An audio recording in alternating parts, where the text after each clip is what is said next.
الحمد لله رب العالمين والصلاة والسلام على سيدنا ومولانا محمد وعلى آله وصحبه وعلى من تبعهم بإحسان إلى يوم الدين أما بعد فقد قال الله تبارك وتعالى في كلامه المجيد والفرقان الحميد أعوذ بالله من الشيطان الرجيم بسم الله الرحمن الرحيم والذين يكنزون الذهب والفضة ولا ينفقونها في سبيل الله فبشرهم بعذاب أليم يوم يحمى عليها في نار جهنم فتكوى بها جباههم وجنوبهم وظهورهم هذا ما كنزتم لأنفسكم فذوقوا ما كنتم تكنزون صدق الله العظيم۔ بزرگان محترم،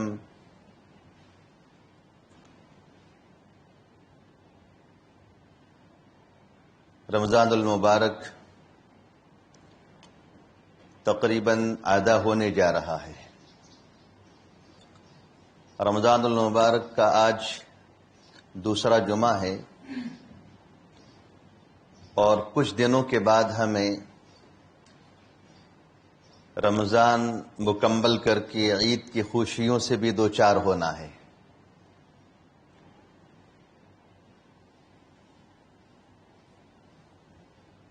آج کے بیان میں ایک اہم عبادت زکوٰۃ اور صدقہ فطر کے تعلق سے کچھ باتیں اور کچھ مسائل آپ کے سامنے ذکر کرنے ہیں۔ بہت اہم مسائل ہے، نماز، طہارت، پاکی صفائی کے مسائل، چونکہ یہ سارے کام روزانہ پیش آتے رہتے ہیں، نماز روزانہ پڑھتے ہیں، وضو روزانہ کرتے ہیں، غسل روزانہ کرتے ہیں، اس لیے یہ مسائل ایسے ہیں جو ہمارے ذہنوں میں مستحضر رہتے ہیں۔ لیکن زکوٰۃ سال میں ایک مرتبہ ہے، صدقہ فطر سال میں ایک مرتبہ ہے، حج سال میں ایک مرتبہ ہے، اور وہ بھی صاحب نصاب کے لیے زندگی میں ایک مرتبہ ہے۔ اس لیے اس کے مسائل لوگوں کے ذہنوں میں عام طور پر ہوتے نہیں ہیں، تو کچھ مسائل آپ کے سامنے اور اس تعلق سے کچھ باتیں آپ کے سامنے ذکر کی جائیں۔ دیکھیے، اللہ تبارک و تعالی نے ہمارے مال پر جبکہ نصاب کی مقدار میں مال ہو جاوے تو زکوٰۃ فرض کی ہے۔ نصاب کتنا ہے؟ روزانہ کے سونے چاندی کے بھاؤ کے اتار چڑھاؤ سے نصاب بدلتا رہے گا، کچھ آگے پیچھے 100، 50، 200، 500 آگے پیچھے ہوتا رہے گا۔ 52.5 تولہ چاندی نصاب ہے، یا اس کا سمجھے اس کی قیمت کے برابر پیسہ۔ اگر کوئی شخص اتنا مالک ہے اور اس کے ذمے کوئی قرض نہیں ہے تو زکوٰۃ واجب ہو جائے گی، زکوٰۃ اس کے ذمے واجب ہو جائے گی۔ بہت سے لوگ تجارت، کاروبار پیشہ ہوتے ہیں، بڑی کمپنیاں چلاتے ہیں، فیکٹریاں چلاتے ہیں، تو ایسے لوگوں کو زکوٰۃ نکالنے کے لیے اپنے ذہن میں ایک بات بٹھا لینی چاہیے کہ اپنی کمپنی میں اور اپنی فیکٹری میں جو مشینری لگی ہوئی ہے اور کمپنی کا مال ایک جگہ سے دوسری جگہ ایکسپورٹ کرنے کے لیے جو گاڑیاں ہمارے پاس ہیں، ان مشینری پر اور ان گاڑیوں کے اوپر زکوٰۃ واجب نہیں ہوگی، ان مشینری کے اوپر اور ان گاڑیوں کے اوپر زکوٰۃ واجب نہیں ہوگی۔ جو مال کمپنی میں بنتا ہے، فیکٹری میں بنتا ہے، اور سال کے اخیر میں جس وقت زکوٰۃ نکالنی ہے، سال کے اخیر میں حساب جوڑیں گے، حساب جوڑنے کے بعد اگر نصاب کی مقدار میں مال اس کے پاس موجود ہے تو اس صورت میں زکوٰۃ واجب ہوگی۔ بہت سی مرتبہ ایسا ہوتا ہے کہ ایک آدمی بڑی کمپنی کا مالک ہوتا ہے، بڑی کمپنی کا مالک ہوتا ہے، لیکن لاس ایسا ہوتا ہے کہ اس کے اوپر لاکھوں کروڑوں روپے کا قرض سوار ہو جاتا ہے، تو ایسے شخص کے اوپر زکوٰۃ نہیں ہے، چاہے کمپنی کا مالک ہے، گاڑیوں کا مالک ہے، لیکن اس کے اوپر زکوٰۃ واجب نہیں ہے۔ بہرحال میں تو عرض کر رہا تھا کہ زکوٰۃ کے مسائل چونکہ سال میں ایک مرتبہ پیش آتے ہیں اور بہت نازک مسائل ہیں، اس لیے ان مسائل کو ہمیں علماء کرام سے اور مفتیان کرام سے رجوع کرنا چاہیے، پوچھنا چاہیے۔ فَاسْأَلُوا أَهْلَ الذِّكْرِ إِن كُنتُمْ لَا تَعْلَمُونَ، معلوم نہ ہو تو جاننے والوں سے پوچھنا چاہیے۔ تجارت کے مال میں زکوٰۃ واجب ہوگی۔ کوئی شخص دکان چلاتا ہے، اپنی ذاتی دکان ہے، تو نفس دکان جو ہے، دکان کے اوپر زکوٰۃ نہیں ہے، یعنی دکان کی جو بلڈنگ ہے، دکان کا جو مکان ہے، اس دکان کے اوپر زکوٰۃ نہیں ہے۔ دکان کے اندر جو ساز و سامان رکھا ہوا ہے، اس ساز و سامان کا حساب کیا جائے گا۔ حساب کرنے کے بعد سال کے آخر میں اگر نصاب کے برابر اس کا مال موجود ہے اور اس کے اوپر کوئی قرض نہیں ہے، پہلے قرض کو دیکھا جائے گا۔ مان لیجئے کہ ایک آدمی کی ذمہ میں 50,000 کا قرض ہے اور 50,000 کا مال اسٹاک میں اس کے پاس موجود ہے، تو جتنا مال اسٹاک میں ہے اتنا ہی اس کے ذمہ میں قرض بھی ہے، تو ایسے شخص کے اوپر زکوٰۃ واجب نہیں ہوگی، چاہے وہ دکان کا مالک ہے، لیکن جتنا مال اس کے پاس موجود ہے اتنا اس کے ذمہ میں قرض بھی ہے، اس لیے ایسے شخص کے اوپر زکوٰۃ واجب نہیں ہوگی۔ بہرحال بڑے لمبے چوڑے مسائل ہیں، جیسے آدمی کو جن مسائل سے واسطہ پڑے، سابقہ پڑے، بہت سے لوگ پوچھتے رہتے ہیں کہ زکوٰۃ کب واجب ہوگی، زکوٰۃ کب واجب ہوگی۔ تو میں کہتا ہوں کہ دیکھو، آپ کا پورا مسئلہ جو ہمارے یہاں دارالفتاء میں لے کر آؤ اور آپ سمجھے اپنا کھل کر جو یہ مسئلہ پیش کرو، اس کے بعد ہم آپ کو جواب دے سکتے ہیں۔ سونے چاندی کی زیورات جو ہے، زیورات جو ہماری عورتیں پہنتی ہیں، ان زیورات کے اوپر زکوٰۃ واجب ہوگی۔ اب اس میں مسئلہ ذرا سنیے کہ اگر کسی عورت کے پاس سونے چاندی کا زیور موجود ہے اور نصاب سے کم ہے، یعنی 52.5 تولہ چاندی سے کچھ کم ہے، اور اس کے ساتھ کچھ پیسہ بھی ہے اس کے پاس موجود ہے، اس کے پاس 5,000 10,000 کچھ ایسا موجود ہے، 100 روپئے 200 روپئے 500 روپئے، تو اب ان جو زیورات ہیں، زیورات کی قیمت اور حساب لگا کر ان پیسوں کو ملا کر جو نصاب بنے گا زکوٰۃ نکالی جائے گی۔ اور 52.5 تولہ چاندی سے کچھ کم اگر زیور اس کے پاس موجود ہے، پہنتی ہے، لیکن نصاب کے برابر زیور نہیں ہے اور اس کے پاس ایک پیسہ بھی نہیں ہے، تو ایسی عورت کے اوپر زکوٰۃ واجب نہیں ہوگی۔ بعض لوگ یہ کہتے ہیں کہ بھئی یہ تو پہننے کے لیے زیورات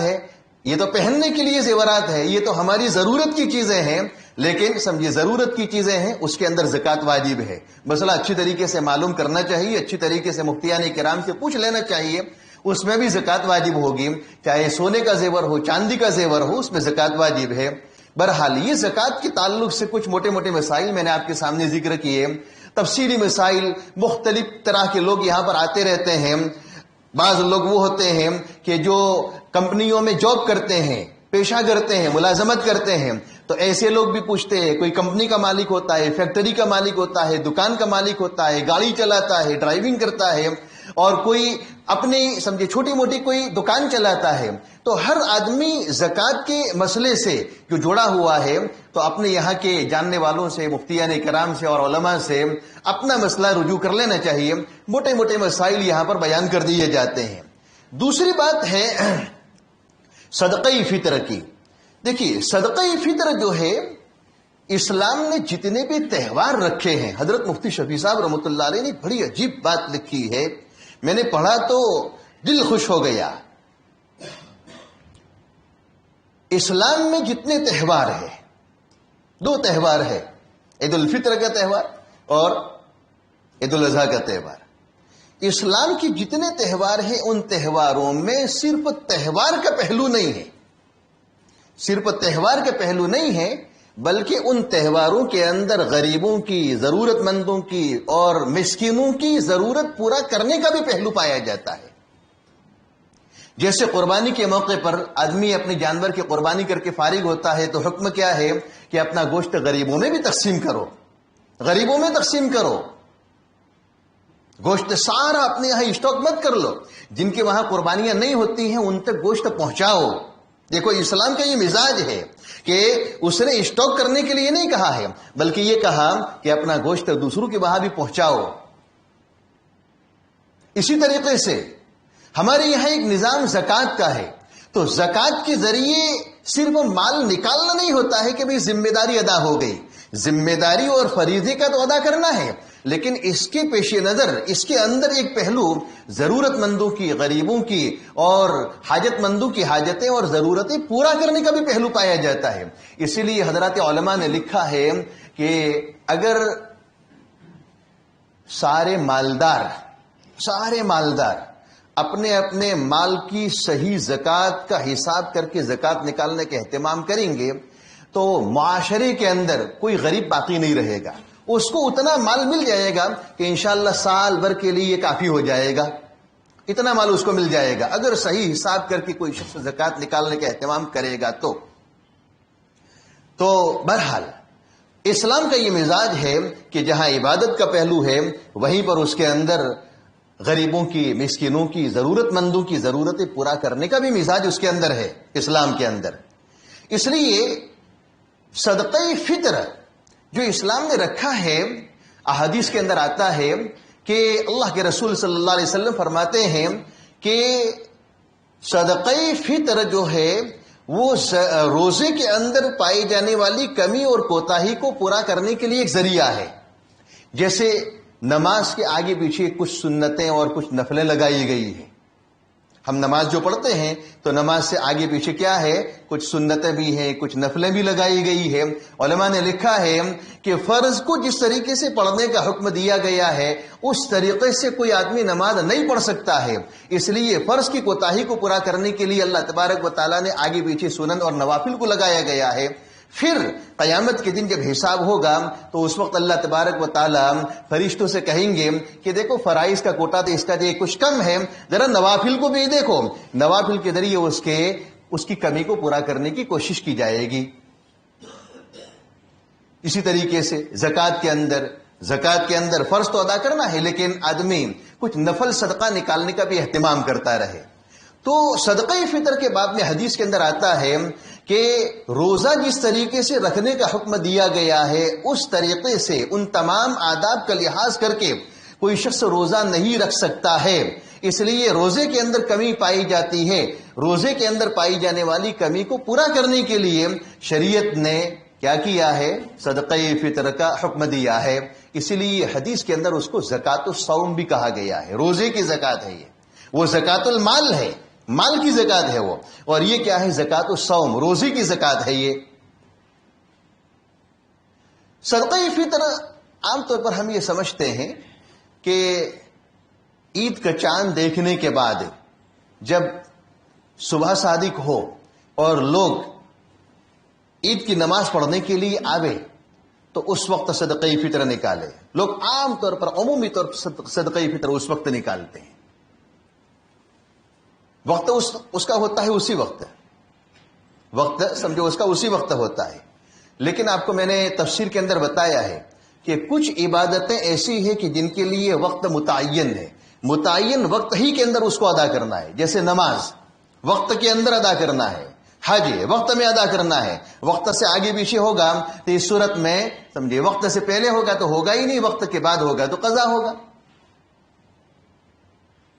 لیکن کچھ عبادتیں ایسی ہیں کہ ان کے لیے وقت متعین نہیں ہے،